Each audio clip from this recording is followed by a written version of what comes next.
তো আজকে কি কি রান্না করেছি তোমাদের দেখাচ্ছি। তো আজকে ভাত, সাদা ভাত।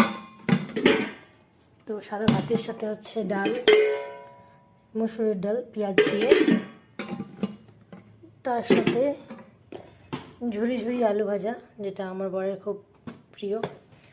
তার সাথে চিংড়ি মাছ, পটলের খোসা দিয়ে চিংড়ি মাছের মাথা বাটা।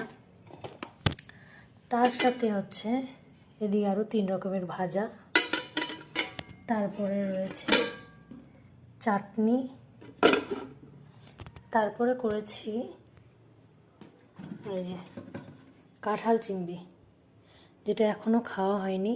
তো বর আসেনি দুপুরে, তাই আমারও খাওয়া হয়নি, আমি শুধু বাটা দিয়ে খেয়ে নিয়েছিলাম।